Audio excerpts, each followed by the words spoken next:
आज की दुनिया बहुत तेजी से बदल रही है और इसमें बहुत बड़ा योगदान है विज्ञान का। पल पल अपडेट होती इस दुनिया से जुड़ी बहुत सारी जानकारियां हमारी कोशिश होती है कि हम आप तक पहुंचा पाएं और हमारी आज की चर्चा परिचर्चा भी कुछ इससे ही जुड़ती है।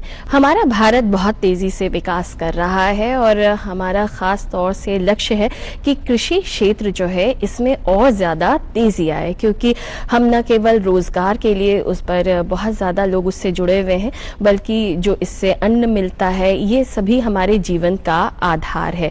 तो समय के साथ बहुत सारी चीज़ें बदली हैं, बहुत सारी चीज़ें इससे जुड़ी हैं। तो हमारी आज की जो चीज़ें हैं, आज की जो चर्चा परिचर्चा है वो इसी से जुड़ती हुई है कि कैसे कृषि क्षेत्र को आगे बढ़ाया जाए एआई यानी आर्टिफिशियल इंटेलिजेंस और रोबोटिक्स के माध्यम से। हमारा आज का विषय है विकसित भारत, कृषि क्षेत्र में एआई और रोबोटिक्स की भूमिका। इस महत्वपूर्ण विषय पर हमसे बातचीत करने के लिए आज हमारे साथ स्टूडियो में मौजूद हैं रजिस्ट्रार एवं dean agriculture Integral University professor Mohammad Haris Siddiqui. Sir, बहुत बहुत स्वागत है आपका हमारे कार्यक्रम में।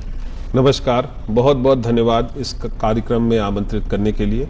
आज के नमस्ते यूपी में हम चर्चा करने वाले हैं कि हमारी कृषि को और कैसे आगे बढ़ाया जाए आर्टिफिशियल इंटेलिजेंस और रोबोटिक्स की मदद से। तो हारिस सर, हम पहले आपसे जानना चाहेंगे, क्योंकि हम बात कर रहे हैं यहाँ पर विकसित भारत की और हमारे भारत की एक बहुत बड़ी आबादी रोजगार के लिए भी एग्रीकल्चर पर डिपेंडेंट है। तो हमारा भारत अभी तो विकासशील देश है, लेकिन ये विकसित भारत बन सके तो पहले तो हमें इसके लिए समझना होगा कि विकसित भारत है क्या, वो आज के भारत से कैसे बेहतर होगा। जी, जो विकसित भारत का सपना हमारे माननीय प्रधानमंत्री जी ने देखा है, उसका ये मतलब है कि आत्मनिर्भर भारत हो, सेल्फ रिलायंट भारत हो और भारत की जो 140 करोड़ से ज्यादा की आबादी है उसकी जो जरूरतें हैं, उसकी जो रिक्वायरमेंट्स हैं, वो भारत के ही इकोसिस्टम से पूरी हो। और इतना नहीं, हम अपने लोगों की जरूरतों को, अपने लोगों को ध्यान में रखते हुए सारी चीजें कर पाएं और इसके साथ साथ हम दूसरे देशों की भी मदद कर पाएं।